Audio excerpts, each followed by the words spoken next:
नमस्कार। चुनावी यात्रा में आपका बहुत स्वागत है। मैं हूँ आपके साथ दीक्षा जलोदिया और आप देख रहे हैं Avon TV MPCG. Madhya Pradesh का सबसे गंदा शहर है मुरैना, यह कहना है बसपा के प्रत्याशी राकेश सिंह का।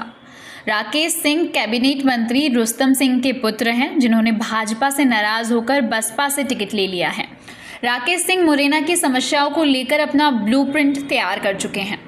अपने जनसंपर्क के दौरान उन्होंने एवन टीवी से खास बातचीत की। उन्होंने क्या कुछ कहा, आइए आपको सुनाते हैं। विनोद विकट की रिपोर्ट। हम हैं शिवपुरी विधानसभा क्षेत्र में, जो कि मध्य प्रदेश के 8 सीटों में से एक है। हमारे साथ हैं भाजपा के प्रत्याशी श्री देवेंद्र जैन जी, जो 2 बार पूर्व में भी विधायक रह चुके हैं, एक बार शिवपुरी से और एक बार कोलारस से। आइए हम उनसे बातचीत करते हैं। हमारे साथ है देवेंद्र जैन जी। आप 2 बार पहले भी विधायक रह चुके हैं, आपके उन कार्यकालों की क्या उपलब्धियाँ थी? कोलारस में मैं 2008 से 13 तक जी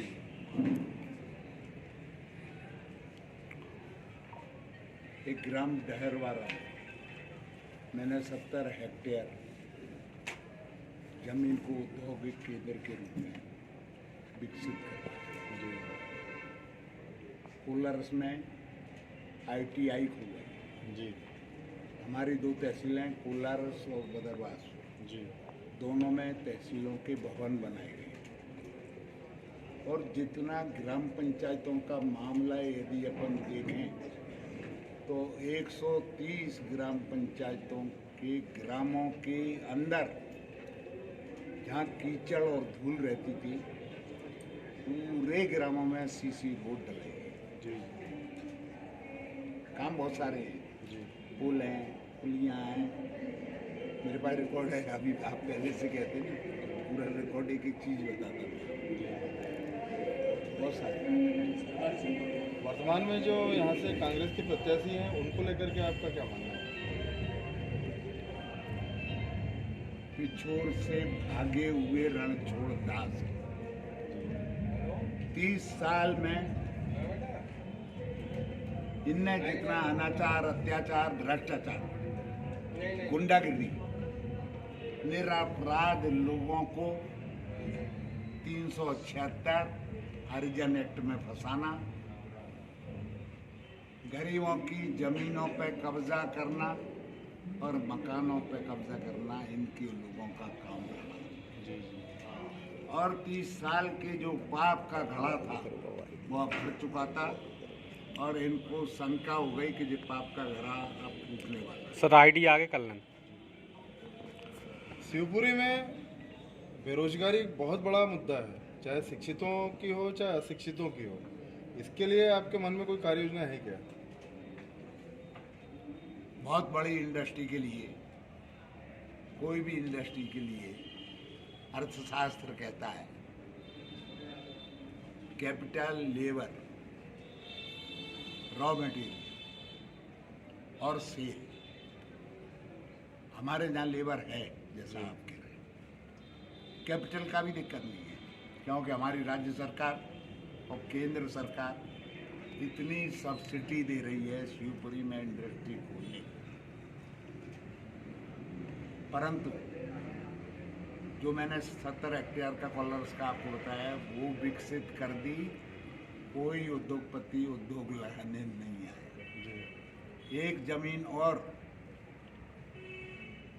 शिवपुरी और कोलारस के बीच में पड़ोरा पर भेड़ फार्म था। भेड़ फार्म बहुत पहले से खत्म हो चुका। उसकी जमीन जो लगभग 2000 बीघा जमीन है, वो भी हमने इंडस्ट्री डिपार्टमेंट को दे दी, इसीलिए कि जमीन भी उपलब्ध हो, कैपिटल है ही, लेबर है। अब सवाल पैदा होता है रॉ मटेरियल और सेल का। तो रॉ मटेरियल हमारे ज़िले में कृषि पर आधारित उद्योग तो लग सकता है, बाकी और दूसरे उद्योगों की संभावनाएं बहुत कम है। जी कृषि पर आधारित उद्योग, मूंगफली दाना, हमारे यहाँ टमाटर बहुत पैदा होता है, हमारे यहाँ कद्दू बहुत पैदा होता है। तो यहाँ स्मॉल इंडस्ट्री लगेगी और हम उसके लिए प्रयत्न भी करेंगे और यदि जनता ने मुझको सेवा का अवसर दिया तो लगाएंगे। जी। हिंदुस्तान में आपकी सरकारें हैं, केंद्र में भी और राज्यों में भी, लेकिन गौहत्या बहुत भारी तादाद में, सैकड़ों कत्लखानों में हजारों की संख्या में प्रतिदिन होती है। आपके लिए आपका व्यक्तिगत और सरकारों का कोई एजेंडा है आगे चलने? मध्य प्रदेश में हमारे लोकप्रिय मुख्यमंत्री शिवराज सिंह चौहान ने एक विधानसभा क्षेत्र में कम से कम 50 गौशालाएं खोली हैं। अभी पिछले 2 साल के अंदर आपको मैं दिखा के लाऊंगा। अभी वही जहाँ पड़ोरा में कह रहा था रेल फार्म, बिल्कुल उसके नज़दीक, उसमें आज की तारीख में मेरे ध्यान से 1000 गाय से कम नहीं है।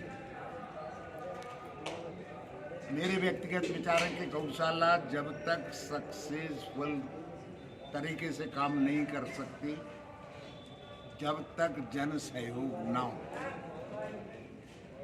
गवर्नमेंट बहुत सारी सब्सिडी देती है, पैसा देती है, गायों के लिए प्रतिदिन के हिसाब से पेमेंट करती है, बाकी उसके बाद भी देख रेख के लिए करता है। तो मैं तो आह्वान करता हूँ समाज सेवियों को कि वो इसमें भागीदारी करेंगे, जब ही हमारी गौ माता और वो जो हमने गौशालाएँ बनाई हैं वो सुचारू रूप से संचालित हो सके। आपको जनता का आशीर्वाद मिलता है और आप निर्वाचित होते हैं, तो आपका आने वाले 5 साल का एजेंडा क्या रहेगा?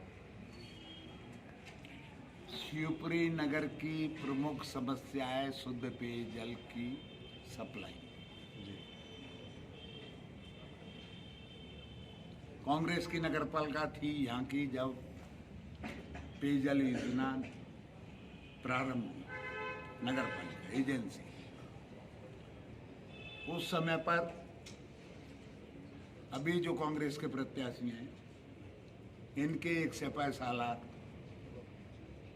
नगरपालिका अध्यक्ष हुआ करते थे। उस जमाने में इनने जो पाप किया, आप बताइए कि 50 किलोमीटर दूर से जो पाइपलाइन शिवपुरी आ रही है, प्लास्टिक का पाइप, वो सड़ ही गया और रोज डेली कोई दिन नहीं बीतता जब वो बस्ट ना होता हो, और उसके बस्ट होने के कारण शिवपुरी की जनता बहुत परेशान है। हमारी शिवपुरी की विधायिका और मध्य प्रदेश सरकार की मंत्री श्रीमती यशोधरा राजे जी ने जो देखा, समझा, पूरा डिज़ाइन दूसरा किया गया और उस प्लास्टिक फाइबर पाइप की जगह आयरन के पाइपों की योजना बनी, DPR बनी, स्वीकृत हुई और फंड्स आया और आयरन के पाइप डाले गए। ये थे हमारे साथ शिवपुरी विधानसभा क्षेत्र से भाजपा प्रत्याशी देवेंद्र जैन जी। उनको अपने चुनाव प्रचार में, जनसंपर्क में जनता का अपार जन समर्थन मिल रहा है। हम भी उनके उज्जवल भविष्य की कामना करते हैं। हमारी शुभकामनाएं आपके साथ।